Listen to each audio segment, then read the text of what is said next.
Hey there, students. This is a little follow-up to my lecture on the Virginia colony. This is my daughter, Caroline. You want to say hey?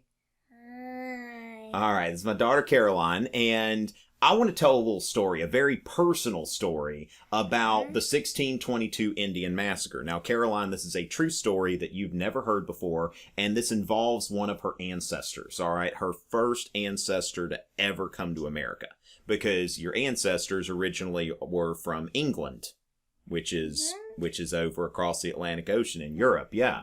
So in 1618, William Farrar went aboard the Neptune, and he arrived in Jamestown, Virginia. He was an investor in the Virginia Company. So William Farrar was the first ancestor of yours to come to America almost 400 years ago.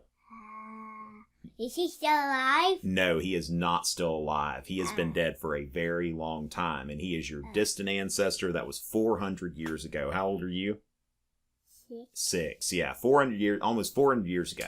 And he went to the colony of Jamestown, and he settled. Now, that puts William Farrar in the Jamestown vicinity at the time of the 1622 Indian Massacre, in which about a quarter of the settlers were killed, okay? So it's almost like, you draw 4 straws, one of you is going to draw the short one of you is going to be dead. So our ancestors survived this Indian massacre. Now, when we go to the list of the dead, this is when it gets really, really mind-blowing, okay? And it's like, there's so much, as far as we never think about really how lucky we are to be alive. And so you can see here the list of the dead in the massacre of 1622. Now, as I look for my ancestor, he's not going to be on here,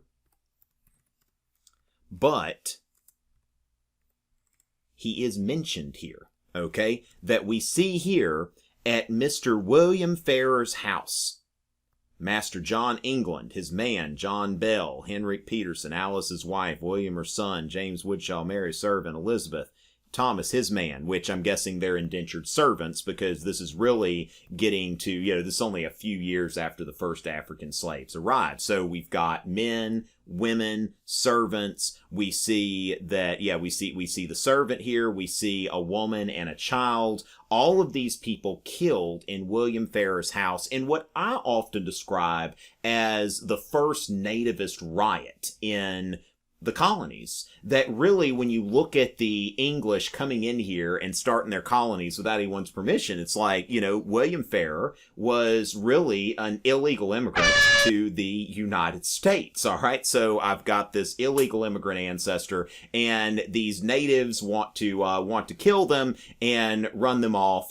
And the question is, where is Mr. William Farrar? Well, the thing is, he wasn't home. Had my ancestor been home, had your ancestor been home, No. he would have died. He would have been killed. And you and I would not exist, because our ancestor would have been killed before he could have any kids.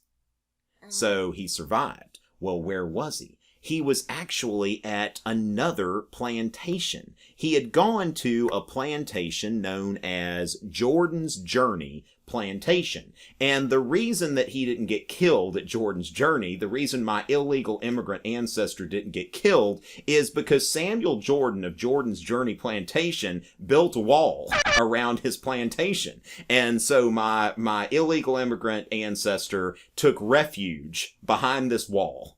And he survived. Now, the other part of the story here that's really interesting is that it mentions here on this historical marker that Samuel Jordan remained at Jordan's Journey with his wife, Cecily, and their daughters until his death in 1623. Well, after he died, his wife was a widow.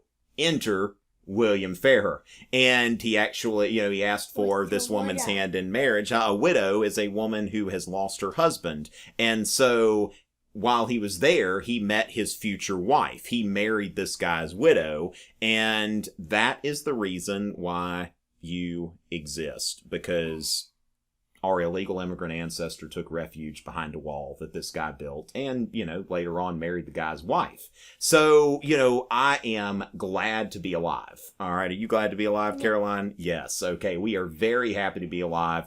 And it's really something when history ends up being very, very personal and you realize that, you were only some random chance happening of some random wall being built that basically allows you to exist. And with that, I think it's your bedtime, Caroline. You got a kiss for me? Mwah. All right. It's always a pleasure.